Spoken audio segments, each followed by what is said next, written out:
tous, bienvenue à ce nouveau webinaire organisé aujourd'hui par Avacor, en présence de Robin Robert, ainsi que Jérôme Darlegui, notaire auprès de l'étude Aurélia Monaco. La thématique du jour se porte sur les successions à Monaco. Comme Monaco est entouré de la France et de l'Italie, que beaucoup de résidents monégasques ont des attaches familiales ou économiques avec ces pays, nous avons jugé opportun d'élargir un peu la thématique sur ces pays-là. Je vous rappelle, avant de commencer la présentation, que nous vous enverrons par email le replay de ce webinaire et que pour toute question, merci de les adresser à la fin de cette présentation et on vous répondra par la suite. Donc, afin de parler de ce sujet, donc, nous allons vous présenter un cas concret. Nous avons un couple résident monégasque, peu importe pour l'instant la nationalité, qui ont 3 enfants, 3 filles, une résidente en France, une autre à Monaco et la dernière résidente en Italie. Ce couple détient en France de l'immobilier, en direct et via une société civile immobilière, de l'immobilier également à Monaco, en Italie, ainsi qu'un compte bancaire à Monaco et en Suisse. Donc la question que je vous pose, messieurs, la première question, c'est quel est le régime matrimonial à Monaco et quelle loi s'applique sur ce régime?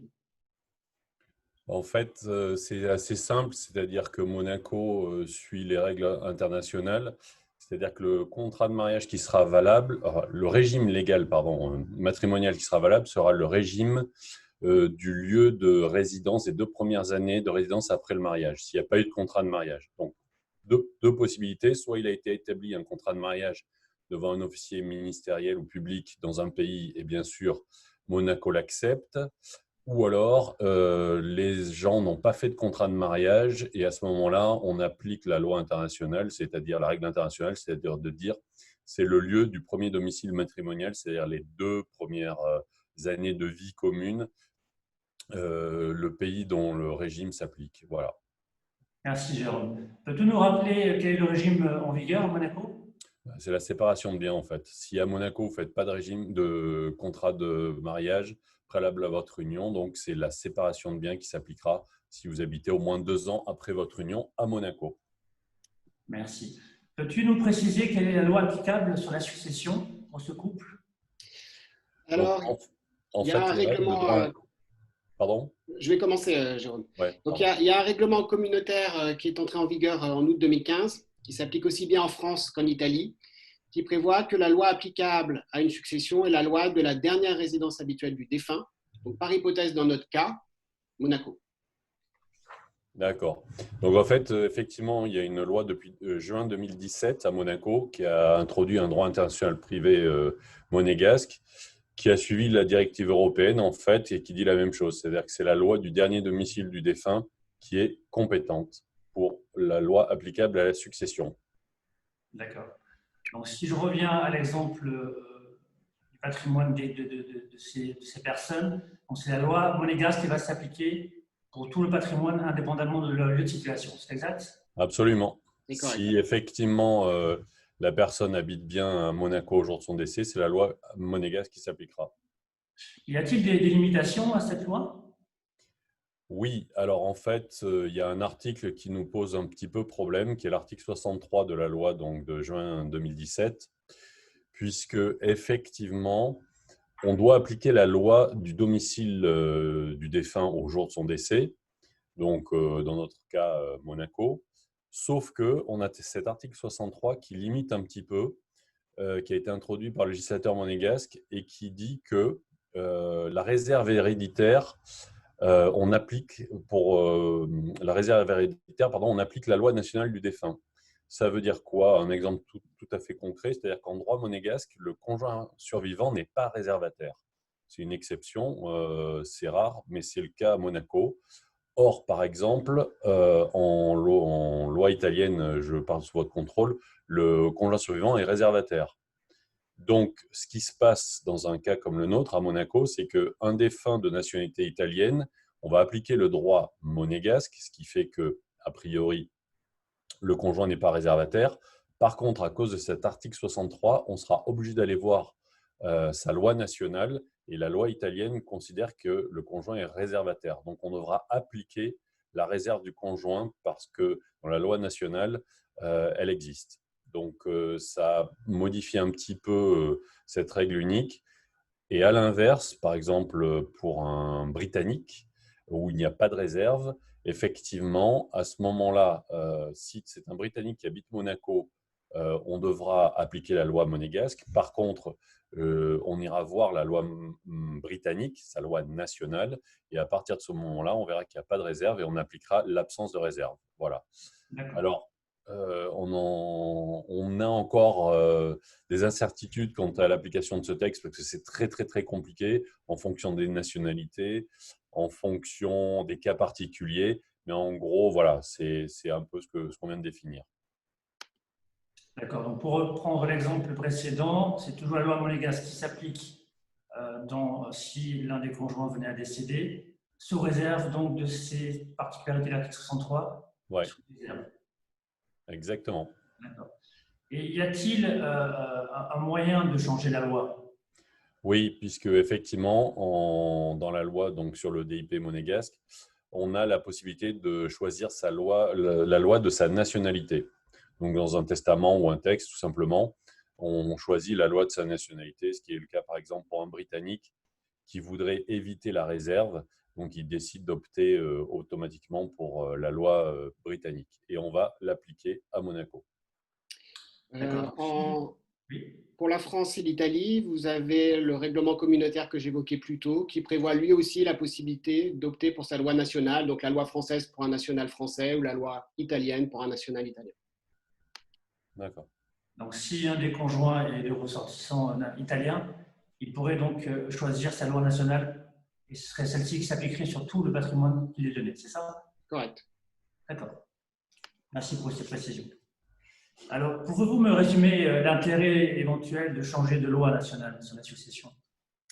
Alors en fait, il faut comparer le droit des successions de la loi nationale au droit des successions monégasques et puis choisir la loi qui correspond mieux à ses objectifs. Alors c'est un exercice qui n'est pas toujours facile parce qu'il y a la gymnastique intellectuelle qu'évoquait plutôt Jérôme, les exceptions de l'article 63. On peut les résumer comme ça, c'est que néanmoins c'est la loi nationale du défunt qui va fixer la réserve minimale que les héritiers doivent recevoir. Et donc ça c'est l'exemple que donnait plutôt Jérôme du conjoint du national italien, le conjoint n'étant pas réservataire en droit monégasque, mais l'est en droit italien. Et inversement, en revanche, la réserve du droit monégasque ne sera pas appliquée si la loi nationale du défunt n'en prévoit pas. Alors ça sous-entend bien entendu que le défunt ait pris des dispositions de son vivant. Donc si on reprend l'exemple que Jérôme citait, avec un Britannique qui était résident à Monaco, par défaut, c'est la loi monégasque qui va s'appliquer à sa succession. S'il n'a pris aucune disposition de son vivant, donation ou testament, eh bien, c'est la dévolution légale qui va s'appliquer. Les enfants vont recevoir leur part légale, en ce compris leur réserve héréditaire. Donc, l'exception de l'article 63 n'a vocation à s'appliquer qu'évidemment que si celui-ci a pris des dispositions portant atteinte à la réserve. Auquel cas, on n'appliquera pas la réserve de droit monégasque parce que la loi anglaise ne la connaît pas. C'est correct, tout ce que je dis, Jérôme? Oui, c'est exactement ça. Donc, en résumé, il faut faire toujours attention. À chaque loi nationale, il y a toujours des cas particuliers. Donc, comme d'habitude, on a une règle unique, mais il y a toujours des cas particuliers suivant les pays, suivant les cas. J'imagine que dans votre pratique, du coup, c'est une vraie difficulté à avoir l'information sur certains pays en termes de droit comparé. Exactement. On va dire qu'on a quand même une majorité de personnes de nationalité européenne, mais parfois, sur certains pays plus exotiques, c'est assez compliqué, notamment l'Amérique du Sud ou certains pays d'Afrique. Effectivement. Y a-t-il des conséquences fiscales du changement de loi successorale? Alors attention, il ne faut pas confondre le droit civil et le droit fiscal. Donc on le rappelle, le droit civil va déterminer qui hérite de quoi, dans quelle proportion, et le droit fiscal va déterminer qui paye quoi dans quel pays. Ce sont deux corpus de règles totalement différents. Ce n'est pas parce que la loi monégasque s'applique à une succession qu'il n'y aura nécessairement pas de fiscalité en France ou en Italie. Et inversement, ce n'est pas parce que la loi française ou italienne s'appliquait à une succession parce que le défunt aurait opté pour sa loi nationale qu'il y aura nécessairement une fiscalité dans un de ces deux pays. Ce sont deux corpus de règles totalement différents. Pouvez-vous nous comparer un peu les droits du conjoint survivant en l'absence de testament parmi ces trois pays? Alors, moi, je vais parler pour Monaco. Donc, effectivement, c'est ce que j'ai expliqué avant. C'est un peu une exception désormais, je pense, dans toutes les législations européennes et dans le monde, enfin, peut-être pas dans le monde, mais dans le monde occidental, on va dire. Donc, Monaco, le conjoint n'est pas réservataire, ce qui est quand même une exception. Et par contre, il a droit, en l'absence de testament, donc dans une succession, ce qu'on appelle ab intesta, sans testament, sans rien, à une part d'enfant classique. Donc, c'est-à-dire, s'il y a un enfant, il a droit à la moitié. S'il a deux enfants, il a droit à un tiers. Et un quart s'il a plus de trois enfants ou plus. Pardon. En Italie, les droits légaux du conjoint sont des droits en pleine propriété qui dépendent du nombre d'enfants, donc la moitié avec un enfant, un tiers au-delà. En Italie, on l'a déjà dit à 2 reprises, le conjoint est réservataire, le montant de sa réserve dépend du nombre d'enfants. En France, les droits légaux sont un quart en pleine propriété et l'usufruit du tout, pour l'usufruit sous réserve unique qu'il n'y ait que des enfants communs. S'il n'y a pas que des enfants communs, les droits légaux du conjoint se limitent à un quart en pleine propriété. Comme à Monaco, le conjoint n'est pas réservataire en l'absence d'enfants en droit français. D'accord. Concernant les enfants, quels sont les parts réservataires dans chacun des pays, s'il vous plaît? Donc, Monaco, c'est effectivement classique, hein, c'est la moitié pour un enfant, la réserve donc des enfants, c'est la moitié pour quand il y a un enfant, deux tiers quand il y en a deux et trois quarts quand il y en a trois ou plus. Et pour la quotidie disponible en faveur du… Hop, c'est parti un peu tôt. Pardon, Hop, c'est ma faute. ouais. Ah, bravo.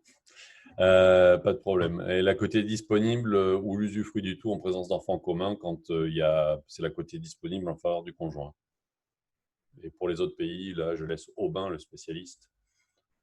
Alors, la réserve des enfants, elle dépend du nombre d'enfants, hein. La moitié en présence d'un enfant, 2 tiers au-delà. La quantité disponible en faveur du conjoint, c'est la quantité disponible ordinaire. Il n'y a pas de disposition spéciale en faveur du conjoint. En France, la réserve dépend du nombre d'enfants. Les quantités sont exactement les mêmes qu'à Monaco. Mhm. En revanche, ce qu'on peut disposer en faveur du conjoint en France, c'est un quart en pleine propriété. Alors, c'est soit la quantité disponible ordinaire, hein, donc qui dépend du nombre d'enfants, soit un quart en pleine propriété, trois quarts en usufruit, ou le tout en usufruit. Ce qu'on peut constater dans cette démarche de comparaison, et typiquement si on prend l'exemple d'un Français qui serait résident à Monaco et qui voudrait faire la comparaison entre la loi monégasque et la loi française, qui serait remarié, qui aurait des enfants d'une précédente union, qui voudrait laisser de l'usufruit sur l'intégralité de la succession à son second conjoint, eh bien, si c'est la loi monégasque qui s'applique, il n'y aura pas l'usufruit, alors qu'en droit français, c'est tout à fait possible. Donc, on a un exemple où, pour remplir ses objectifs, il vaudrait mieux que sa succession soit soumise à la loi française. Voilà, c'est-à-dire qu'en fait, c'est ce qu'on disait, c'est que parfois le choix entre la loi de la résidence et la loi nationale a vraiment des conséquences importantes. Donc, c'est pour ça qu'il faut vraiment contrôler et vérifier tout ça. C'est un exemple parfait, Aubin. Merci, messieurs. Passons maintenant à la fiscalité. Jérôme, peux-tu nous rappeler s'il y a des droits de succession à Monaco? Oui, alors effectivement, contrairement à ce qu'on peut penser, il y a des droits de succession à Monaco, des droits de mutation à titre gratuit, pardon, puisque c'est à la fois dans le cadre des successions et des donations. Alors, entre époux et en ligne directe, c'est-à-dire parents, grands-parents, zéro, on vient d'avoir un nouveau contrat de vie commune qui est un peu l'équivalent du PACS. C'est une loi qui a été votée en juin dernier, qui n'est pas encore tout à fait bien établie, mais enfin, le contrat de vie commune existe et qui donne droit aux survivants à des droits limités à 4%. On a des droits entre frères et sœurs de 8, 10 neveux et oncles, 13 cousins et 16 entre personnes non parentes. Donc le maximum, c'est 16%. Voilà. Merci, Jérôme. Donc, dans ce cas concret, peux-tu nous résumer un peu ce qui se passerait selon les Donc, règles monégasques? oui, en fait, quand on a une personne qui est résidente à Monaco, la taxation se fait à Monaco, enfin l'absence de taxation ou la taxation se fait à Monaco pour les biens situés à Monaco. Donc, pour résumer, Monaco ne taxe que les biens situés à Monaco, sans égard au domicile du défunt ou de ses héritiers. Absolument. Merci, Jérôme.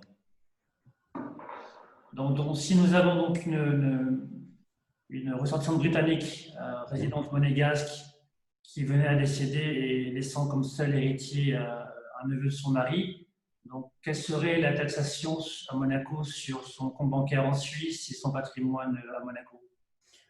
Donc, en fait, la taxation, on serait à 16%, puisque c'est quelqu'un qui n'a pas de lien de parenté, le neveu du mari. Et donc, on ne s'occuperait pas des comptes en Suisse, et on ne les taxerait pas. Par contre, il serait taxé à 16%. Ce sont les comptes à Monaco ou le bien situé à Monaco.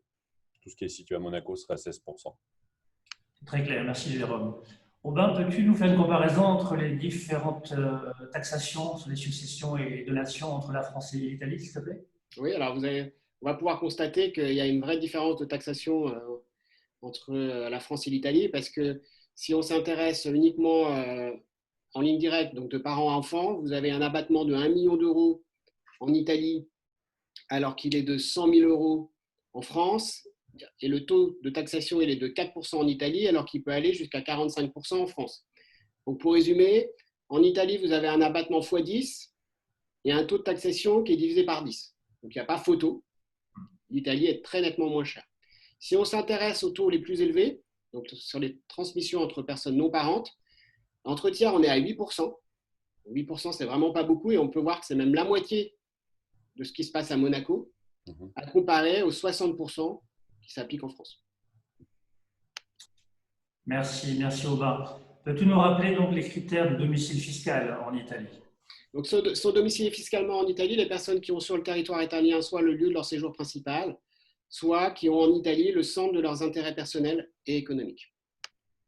D'accord. Donc, si le défunt est résident monégasque et laissant des héritiers donc, en Italie, quelles seraient donc les règles fiscales qui s'appliqueraient dans ce cas-là? Alors, lorsque le défunt était non-résident d'Italie, l'Italie ne va taxer que les biens situés en Italie. En fait, l'Italie, à la différence de ce qui se passe en France, on y reviendra après, ne taxe pas sur la base du domicile de l'héritier. D'accord. Et inversement, si le défunt était résident italien? Alors là, dans ce cas-là, l'Italie va taxer l'intégralité de la succession, hein, donc les biens situés en Italie et à Monaco. Si les biens situés à Monaco ont subi une taxation parce qu'on est dans un lien de parenté où il y a une taxation à Monaco, eh bien, ça sera taxable aussi en Italie sous déduction de la taxation qui a été payée à Monaco. Donc, si on résume? Alors, si on résume, le lieu de domicile de l'héritier ou du donataire n'a aucune incidence sur la taxation en Italie, ça c'est ce que je disais il y a quelques minutes. Dès lors, si le défunt ou le donateur n'est pas domicilié en Italie et que les biens transmis n'y sont pas situés, il n'y aura pas de taxation en Italie. Et ceci même si l'héritier ou le donataire est en Italie. Donc, ce sont des règles de taxation qui sont moins extensives qu'en France. Et puis, on peut souligner qu'il n'y a pas de convention fiscale en matière de succession et de donation entre Monaco et l'Italie. Merci Aubin. Même question, mais par rapport à la France, quels sont les critères d'assujettissement? Alors, en préalable, parce que c'est une question que certains d'entre vous vont se poser derrière leur ordinateur, c'est mais pourquoi nous parle-t-il de droit interne alors qu'il me semble qu'il y a une convention fiscale en matière de succession entre la France et Monaco? La raison pour laquelle on va évoquer le droit interne, c'est que cette convention ne couvre pas toutes les transmissions à titre gratuit et que lorsque la convention ne s'applique pas, eh bien, on va appliquer le droit interne français sans limitation et en ce compris les règles applicables au domicile fiscal. Donc, on va passer très rapidement sur ces règles. On va regarder si la personne a son foyer en France, si elle a le lieu de séjour principal en France, si elle exerce son activité professionnelle principale ou si elle a en France le centre de ses intérêts économiques. Alors, c'est peut-être ce dernier critère qui va concerner le plus de résidents monégasques. Il y a un certain nombre de résidents monégasques qui sont très fortement investis en immobilier locatif en France et peut-être que ça fera basculer le centre de leurs intérêts économiques en France. Donc, ça veut dire, si j'ai bien compris, qu'un résident monégasque pourrait être requalifié comme résident français à son décès, eu égard à ces critères, si la convention fiscale ne s'appliquait pas, c'est ça? C'est correct. D'accord. Donc, si on prend un exemple… Alors, on parle d'une succession, mais ça peut aussi être une donation, bien entendu. Dans cet exemple, nous avons le défunt ou donateur résident français. Quelles règles vont s'appliquer dans ce cas-là? Quand le défunt était en France, le droit interne français prévoit que c'est une taxation mondiale quel que soit le domicile de l'héritier et quel que soit le lieu de situation des biens. Là, j'insiste, on est dans une situation où la convention ne s'applique pas. Et on reverra plus en détail dans quel scénario elle s'applique. Cette convention est vraiment très particulière. Et si le défunt donateur était résident monégasque? Alors, si l'héritier est en France, elle a été pendant plus de 6 années au cours des 10 années précédant la transmission, et bien, l'intégralité de sa part sera taxable en France, que ces biens soient cités en France ou à Monaco. Alors, la situation de cet héritier ne va pas affecter la situation des autres, c'est-à-dire que s'ils sont non résidents, seule la part de celui qui est en France subira une taxation en France. D'accord. Et si aucun des protagonistes n'est à Monaco On est en France. Alors, quand tout le monde est non résident, la France va taxer uniquement les biens situés en France. Les biens situés en France, c'est quoi? C'est évidemment de l'immobilier situé en France. Ce sont des parts de SCI françaises, ce sont des parts de sociétés françaises, en ce compris des titres cotés, donc une ligne d'action totale, même si elle est détenue sur un compte titre à Monaco. D'accord. Donc, peux-tu nous parler un peu plus en détail de la convention fiscale entre la France et Monaco en matière de succession? Oui, alors effectivement, il y a une convention fiscale. Alors, elle a une mécanique qui est extrêmement particulière, qui diffère grandement de la plupart des autres conventions conclues par la France. Ce qu'il faut savoir, c'est que toutes les transmissions à titre gratuit ne sont pas couvertes par la convention fiscale, donc ne sont pas couvertes les donations, et c'est expressément dit par la convention. Donc, ça veut dire que les règles de droit interne qu'on vient d'évoquer dans tous les cas s'appliquent aux donations. Elles couvrent les successions, mais pas toutes les successions. Dans les conséquences, si d'aventure la convention ne s'appliquait pas, quelles sont-elles? Alors, on va plutôt le prendre dans l'autre sens, c'est qu'est-ce qui se passe si la convention s'applique? Et bien, en fait, elle empêche la France de taxer sur la base du domicile fiscal de l'héritier, et elle retire à la France le droit de taxer certains biens. On va donner des exemples en images juste après, ça sera probablement plus concret. Vas-y, je te laisse nous expliquer, Aubin. Alors, les successions, en fait, ce qui est particulier dans cette convention, c'est qu'elle vise la nationalité du défunt, et en fait, sont couvertes par la convention la succession de ressortissants monégasques, de ressortissants français, et on peut étendre, sur la base d'une jurisprudence récente qu'on évoquera après, l'application de la convention aux ressortissants d'un autre pays protégé par une clause de non-discrimination avec la France. Alors, une clause de non-discrimination, c'est quoi? C'est un terme technique pour dire on ne peut pas traiter différemment la situation d'un Français pour certains nationaux dans la même situation qui sont protégés par une telle clause. Alors, une petite particularité qu'il faut souligner, c'est que les ressortissants français ne pourront être considérés comme domiciliés à Monaco au sens de la Convention que s'ils y ont résidé depuis plus de 5 ans. Petite précision, Monaco n'a qu'une convention fiscale, c'est juste avec la France. Donc, il y a une seule convention fiscale pour Monaco, c'est celle-ci. Alors, quelles sont les nationalités, merci Jérôme, quelles sont les nationalités permettant de bénéficier de la convention dans ce cas-là? Alors là, c'est une petite gymnastique intellectuelle. En fait, il faut aller chercher les clauses de non-discrimination. Donc, la première démarche, c'est de regarder s'il y a une convention entre le pays de la nationalité du défunt et la France qui couvre les successions. Il faut regarder si cette convention a une clause de non-discrimination. Et si c'est le cas, il faut s'assurer que cette clause s'applique même si ce national n'est pas résident d'un des deux États contractants de la convention. Alors, on va prendre un exemple plus concret. Prenons l'exemple d'un Italien. Il y a une convention en matière de succession, il y a une clause de non-discrimination. Cette clause prévoit qu'elle s'applique même si cet Italien n'est pas résident en Italie ou en France. Donc, on peut vraisemblablement en déduire que la succession d'un Italien qui est résident à Monaco sera couverte par la Convention en application de cette clause de non-discrimination. Alors, pour être tout à fait exhaustif, il y a un arrêt de cour d'appel de 2004, il n'y a pas eu cassation, qui n'a pas appliqué la Convention fiscale franco-monégasque à la succession d'un national italien. On peut penser, sur la base de la jurisprudence récente de la Cour de cassation, que la Cour de cassation appliquerait la convention franco-monégasque à la succession d'un national italien qui est résident à Monaco. Alors, si vous n'avez pas de convention en matière de succession ou si la clause de non-discrimination ne s'applique pas, ce n'est pas la fin de l'histoire. Il faut aller regarder s'il n'y a pas une convention en matière d'impôt sur le revenu. Regardez si cette convention contient une clause de non-discrimination. Et là, il faut aller regarder deux choses. C'est la même chose que pour la convention en matière de succession, c'est qu'il faut s'assurer que cette convention s'applique même si cette personne n'est pas résidente d'un des deux États contractants, ce qui est nécessairement le cas parce qu'on vise quelqu'un qui serait résident à Monaco. Et le deuxième point, il faut s'assurer que la clause de non-discrimination ne couvre pas que les impôts couverts par la convention fiscale. Donc, par définition, impôt sur le revenu et le cas échéant, impôt sur la fortune.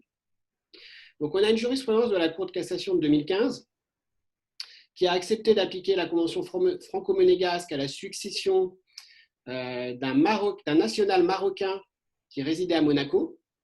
Elle est tout simplement allée regarder l'article 5, la clause de non-discrimination de la convention franco-marocaine applicable en matière d'impôt sur le revenu, qui prévoit deux choses, qu'un Marocain est couvert par cette clause même s'il n'est pas résident de France ou du Maroc, et deux, qu'elle n'est pas limitée aux impôts couverts par cette convention. D'où l'application de la convention franco-monégasque à la succession d'un national marocain. Le dernier point qu'il faut évoquer, c'est le droit communautaire. Alors, pour être tout à fait honnête avec vous, je ne suis pas un spécialiste du contentieux communautaire. Je sais qu'il y a d'éminents fiscalistes qui nous écoutent, je vais essayer de ne pas dire de bêtises. Il n'y a pas, à ma connaissance, de jurisprudence qui a appliqué la convention franco-monégasque sur la base du droit communautaire. Il y a un arrêt du Conseil d'État sur l'application de la convention en matière d'impôt sur le revenu. Le Conseil d'État a accepté d'appliquer la convention à un national allemand qui était résident à Monaco. C'était un contentieux sur l'ancienne taxation sur la base de 3 fois la valeur locative. On sait qu'on a pu le constater récemment, notamment que la Cour de cassation et le Conseil d'État ont parfois des divergences de vues. On a pu le voir notamment sur l'appréciation des sociétés à prépondérance immobilière. Il faut espérer que la Cour de cassation adoptera une position similaire à celle du Conseil d'État et acceptera d'appliquer la convention franco-monégasque à un ressortissant de l'UE. Merci Aubin, c'est très clair. Donc, peux-tu nous indiquer les conséquences en cas d'application de la convention fiscale pour un défunt résident monégasque? Alors, il y a deux enseignements qu'il faut en tirer. Le premier enseignement, c'est qu'elle empêche la France de taxer sur la base du domicile fiscal de l'héritier. C'était d'ailleurs un des enjeux du contentieux avec le Marocain parce que ses héritiers étaient en France. Et puis le deuxième point, c'est qu'elle limite les biens que la France peut taxer. La France ne pourra taxer que les biens immobiliers détenus en direct, les œuvres d'art qui sont physiquement en France, les meubles blancs qui sont dans ces biens immobiliers, les entreprises individuelles. Alors la liste n'est pas tout à fait exhaustive, je vous fais grâce de la liste entière, mais elle est presque exhaustive. Tous les autres biens ne seront taxables qu'à Monaco, en ce compris les parts de sociétés françaises, les parts de SCI françaises, les parts de sociétés civiles monégasques, même si elles détiennent de l'immobilier en France. Donc ça, c'est le deuxième enseignement qu'on peut en tirer. Et ça, c'était un des enjeux du contentieux de la succession du Marocain qu'on évoquait.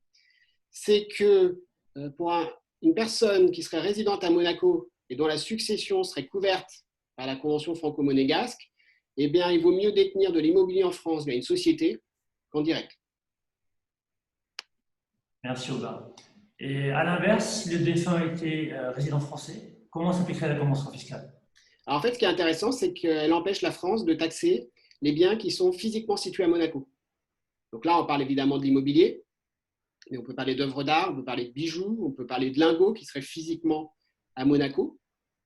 Donc, ça veut dire que la France ne peut pas les taxer et la Convention ne prévoit pas ce qu'on appelle de taux effectif. Ça veut dire que la France ne peut même pas prendre en compte ces biens pour déterminer le taux de taxation des biens qui sont effectivement taxables en France. Tous les autres biens sont taxables en France, donc y compris des parts de SCI monégasques ou françaises. C'est pour cela, pardon Aubin, que je vous conseille tous de venir acheter de l'immobilier à Monaco et d'ouvrir des coffres forts pour mettre des œuvres d'art dedans. Alors, effectivement, l'enseignement qu'il faut en tirer, c'est que c'est l'inverse. C'est l'inverse de ce qui se passe dans l'autre sens pour un résident monégasque. C'est que là, il vaut mieux détenir l'immobilier à Monaco en direct que via une société civile, parce que sinon, on va créer une taxation française à laquelle on peut échapper si on détient le bien immobilier en direct. Merci, messieurs, pour ces précieux conseils. Est-ce que tu peux, Aubin, nous parler un peu de l'assurance vie, qui est un produit assez… Alors, je peux dire effectivement un mot de l'assurance vie. Quel serait, alors, on parle de primes versées avant 70 ans. Je rappelle qu'il y a un régime de faveur qui s'applique. Quand, quand le souscripteur est à Monaco, que le bénéficiaire est en France, elle a été pendant plus de 6 ans au cours des 10 années précédentes, ce sont des règles similaires à celles qui s'appliquent aux droits de donation et de succession, eh bien, ça sera taxable en France, quel que soit le lieu de la police, France ou Luxembourg. Donc l'idée derrière ça n'est pas d'échapper à une taxation, mais d'en limiter la facture. Parce qu'en général, c'est moins cher que les droits de succession. Donc dans quel scénario ça va avoir un intérêt? Ça va avoir un intérêt, alors évidemment, on parle d'un souscripteur qui est à Monaco et qui a moins de 70 ans. On parle soit d'un Français ou d'un national d'un pays tiers protégé par une clause de non-discrimination qui est à Monaco depuis moins de 5 ans. Donc ça veut dire que tant que ses actifs bancaires, tant qu'il n'est pas à Monaco depuis plus de 5 ans, la convention ne s'appliquera pas.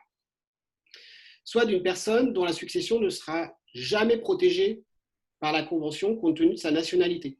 Alors bien entendu, et ça c'est le postulat de départ, sous réserve qu'il y a un héritier qui est en France et qui y soit depuis plus de 6 ans ou qui se rapproche du 6e anniversaire. Sinon, ça n'a aucun intérêt.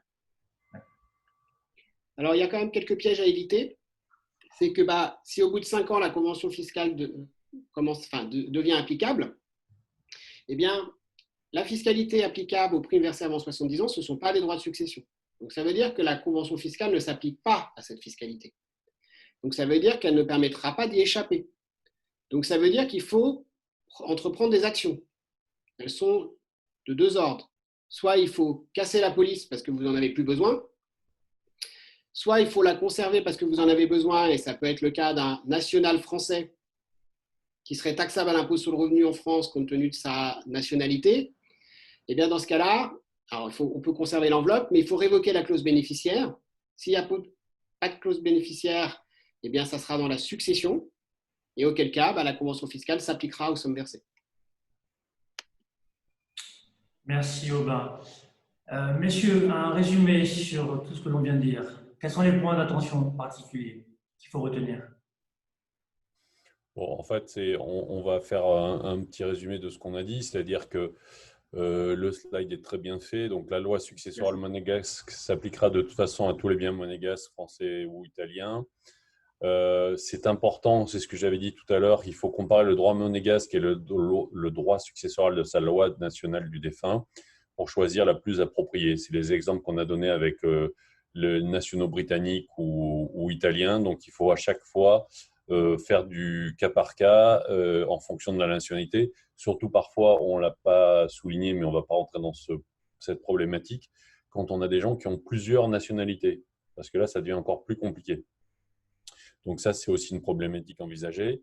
Il y a une éventuelle réserve prévue par la loi nationale du défunt et le minimum que doivent recevoir les héritiers. Donc, il peut y avoir des droits de succession à Monaco, c'est ce qu'on a dit quand ce n'est pas en ligne directe. Et surtout, le lieu de situation des actifs est donc fondamental. Donc vraiment, à chaque fois, chaque cas est particulier. Par expérience, je n'ai pas un dossier… à chaque fois, c'est des cas vraiment différents, même si on a des nationaux, parce qu'il y a des situations familiales, des situations patrimoniales qui sont différentes. Donc, il faut vraiment être très, très précis avec les clients. Et voilà.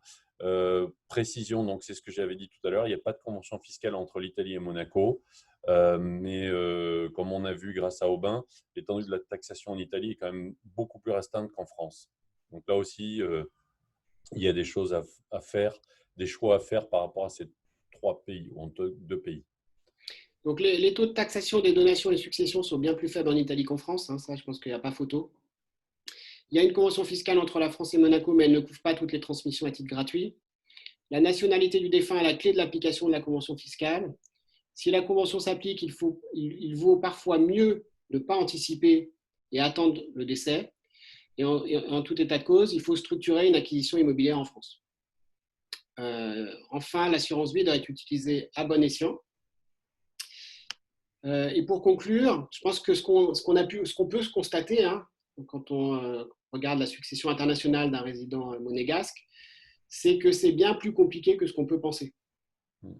Alors, c'est bien plus compliqué pour plusieurs raisons. La première raison, il y a les problématiques civiles qu'on a évoquées avec Jérôme, et les exceptions de l'article 63, cette gymnastique intellectuelle, la difficulté parfois à avoir l'information, le droit comparé, les règles applicables en fonction de la nationalité du défunt.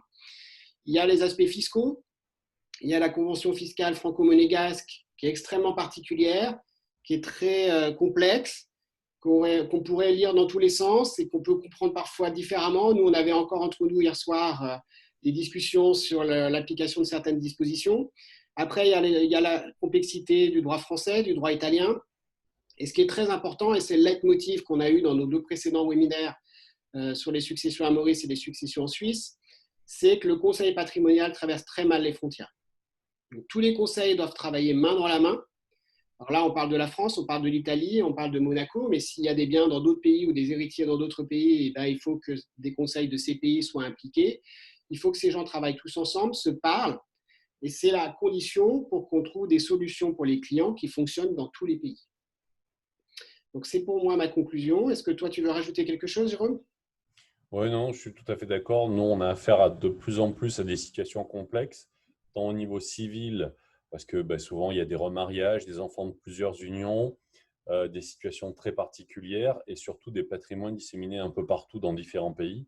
Donc, avec des taxations différentes, les lois fiscales changent sans arrêt dans tous les pays. Donc, effectivement, je dis souvent à mes clients que je ne suis incapable de connaître l'évolution de la fiscalité dans tous les pays où ils ont des biens, où ils ont des intérêts. Donc, effectivement, il faut impérativement s'appuyer sur des professionnels dans chaque pays pour arriver à trouver une solution globale pour les clients. Là, on est de plus en plus dans une internationalisation pour beaucoup de clients, même des gens qui n'ont pas des gros patrimoines. Donc ça, c'est indispensable. Voilà. Merci Jérôme. Merci messieurs pour votre participation. Nous arrivons à la fin de ce webinaire. Je vous rappelle que nous vous enverrons par email la dite présentation sous format replay et que vous pouvez adresser toutes vos questions soit à moi-même de Core Service, soit à Aubin Robert. Vous trouvez les adresses email ici à l'écran. Je vous souhaite à tous une excellente journée et je vous dis à la prochaine. Merci, au revoir. Merci à vous, au revoir. Au revoir.